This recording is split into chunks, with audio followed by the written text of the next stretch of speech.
ازيكم عاملين ايه؟ ان شاء الله تكونوا بخير يا رب. النهارده هنعمل كفتة الرز بطريقة حلوة قوي قوي. انا بعملها من زمان على كده، دي طريقة ماما الله يرحمها. فمعلش بقى في ميت عندنا في الشارع تحت، فمشغلين القرآن من دلوقتي، يعني لو الصوت مش واضح قوي.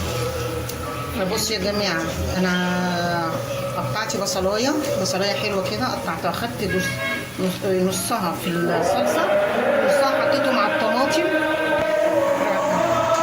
مع توم، مع قرن فلفل، يعني سبايسي كده، انا بحب الحاجه سبايسي بس. وضربتهم في الخلاط سين توم. وهنا دول حبه توم تانيين كده، هشوحهم برده مع البصله، بس.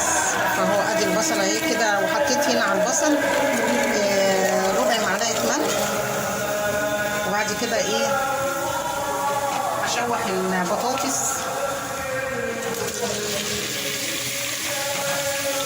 البطاطس، كده مع البصله كده. بحب ادي صدمه للبطاطس. ليه؟ البطاطس لما بتشوحوها مع البصله، وبعد كده هنحط شويه توم عليها برده، بتدي صدمه للبطاطس، بتقفل المسامات بتاعتها، ما تنزلش البطاطس، ما تنزلش النشا في قلب الطماطم، تفضل البطاطسايه زي ما هي والطماطم زي ما هي سايله حلوه كده. دي بقى انا بعملها كمان في صينيه البطاطس. لازم احمر البطاطس، اديها تحميره كده على البوتاجاز، نص تحميره، وبعد كده ارصها في الصينيه كده. هبقى اعمل لكم صينيه بطاطس هتعجبكم قوي قوي قوي قوي. انا بقى بشوح البطاطس كده، بديها صدمه، بدي البطاطس صدمه كده.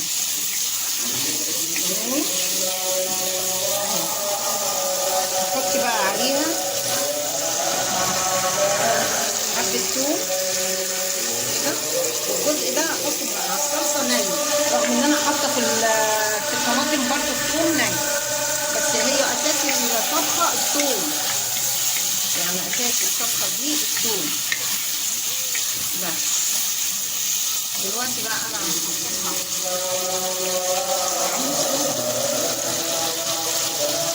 ربع معلقه فلفل اسود اهي،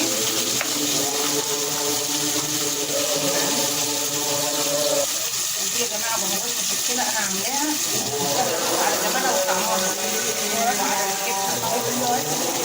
دي بهارات مشكله، ريحتها مش قادره اوصفها، على الاشويات وعلى الطبيخ وكل حاجه بعرض عليها الفيديو التاني ان شاء الله.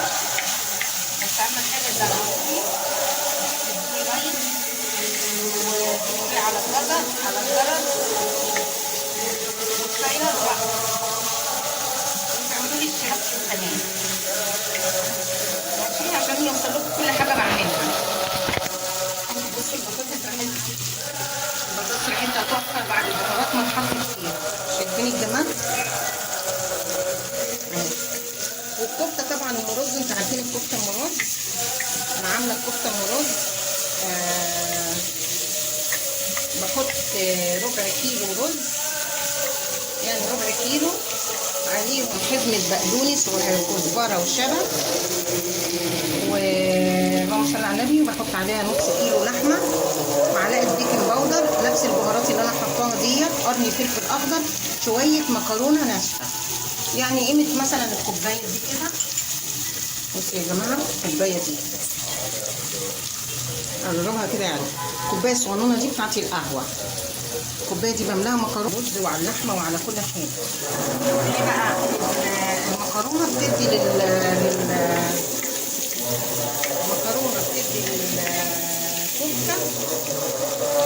خلي الصابع حلو كده وتخين وجميل وطعمه في منتهى الجمال، وما يخلوش يفك ابدا. بس اهم حاجه ما يكونش فيها اللحمه، ما يكونش فيها دهون. دلوقتي انا اديت الصدمه للبطاطس، وحطيت القوطه عليها.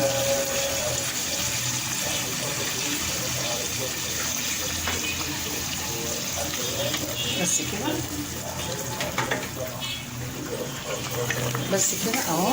بصوا البطاطس بقى تاخد غلوتين 3 كده، وهوريها لكم برده، وهوريكم الكفته قبل ما ايه مسقتها اهو كده. البطاطس عمرها ما هتنش معاكي، والصلصه هتبقى جميله وسايله كده وحلوه، وطعمها بقى مش قادره اقول لكم على طعمها يبقى حلو جدا، فاهميني اهو. بس اهو هسيبها بقى تاخد تتسبك شويه مع نفسها. طبعا لو في صلصه حطي صلصه، انا بصراحه ما عنديش صلصه النهارده خالص، يعني برطمان الصلصه عندي خلص.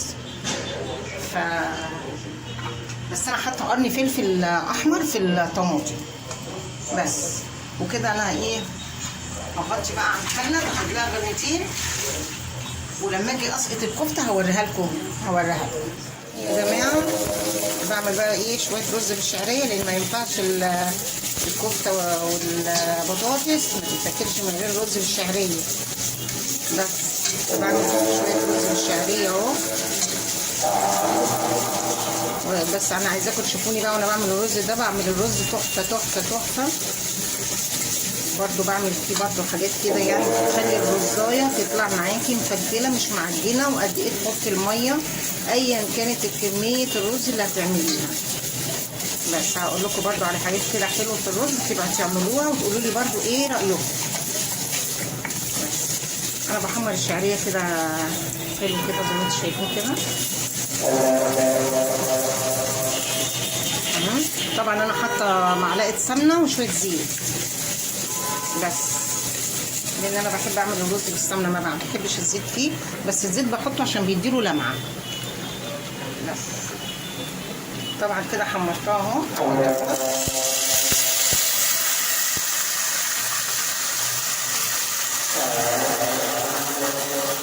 يا جماعه برضو انا حاسه ان انتوا ممكن تكونوا سامعين صوتي عشان القران اللي شغال تحت كده، فمعلش اعذروني يعني. هقفل الشباك اهو عشان يبقى الصوت واضح. بصوا بقى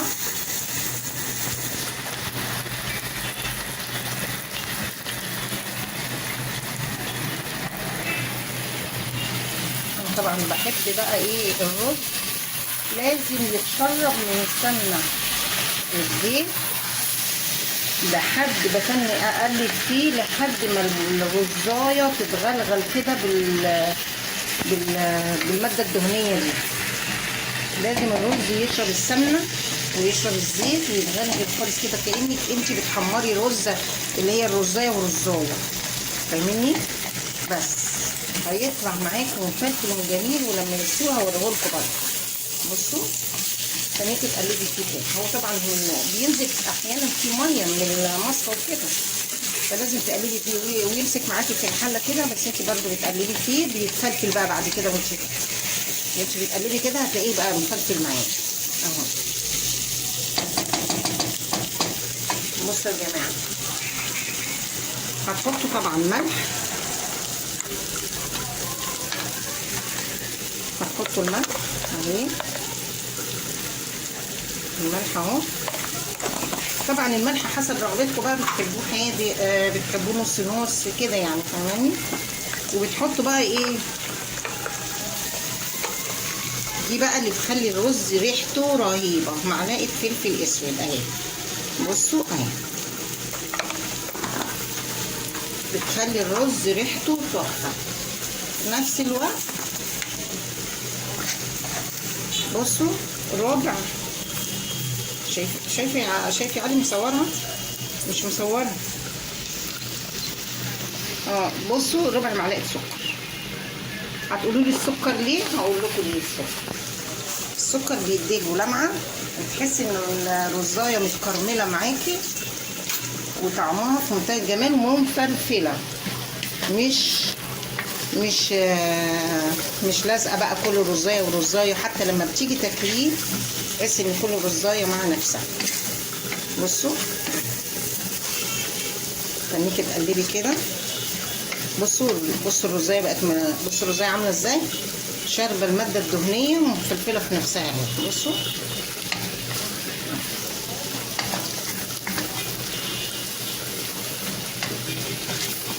وطبعا بتكون معاكي الميه مغليه،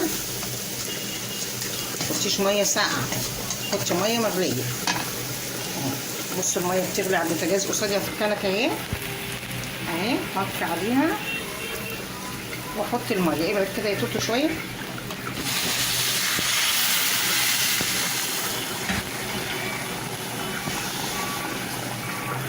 بس اوعي ابعدوا ايدكم على طول اول ما بتحطوا الميه، تبعدوا ايدكم على طول عشان ايه ما تتلسعوش، لان دي بيبقى الميه بتغلي والحله بتغلي، فخلي بالكم ربنا يسترها يا رب.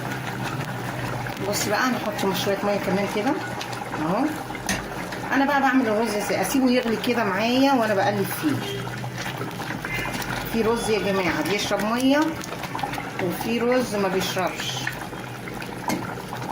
اهو. بصوا كان انا بقلب فيه كده، احب اقلب فيه كده اهو لحد ما ايه ما يبتدي يشرب الميه شويه. بعد كده اروح موطيه عليه وحاطه له ايه الشياطه. بصوا اهو بصوا اهو. وهوريه لكم برده بعمل ايه ما يستوي. ثانيه وهرجع لكم يا جماعه. انا رجعت لكم تاني اهو. بصوا البطاطس، شايفين الجمال؟ شايفه قرن الفلفل الاحمر خلى الصلصه جميله ازاي؟ بصوا. والبطاطس اهي اول ما تبتدي تخش في السوا اروح ساقطه الكفته فيها بس، وتاخد بقى سوا البطاطس، يعني هي تستوي مع البطاطس بقى وتشرب من الصلصه ومع البطاطس بس اهو. ثواني بقى وارجع لكم تاني. يا جماعه دي الكفته هي انا جبتها اهي متلجه وجميله ازاي اهي.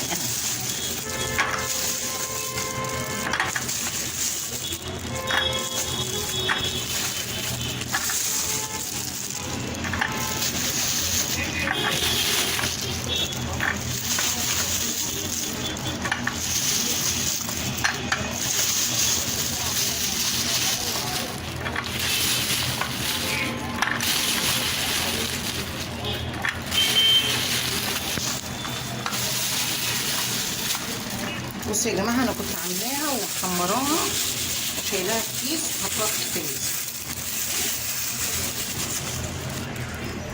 بصوا دي ربع كيلو رز على نص كيلو لحمه.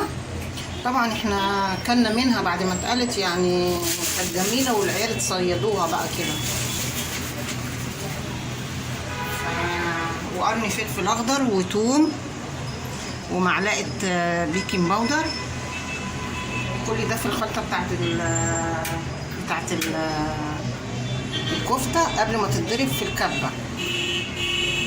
وكوبايه صغيره بتاعت القهوه او فنجان القهوه مكرونه، اي مكرونه عندك، لسان عصفور، اسباجيتي، قلم، اي حاجه، وبتنضرب بقى دي كله ده بس انا بضربها ساعات بعملها في الكبه، ولما بكون حاطه لها المكرونه بعملها عند الراجل، لان طبعا مكنه الراجل غير المكنه غير الكبه يعني كده، لاني بخاف على الكبه تبوظ يعني بس. فاهي ادي الكفته اهي بس. بصوا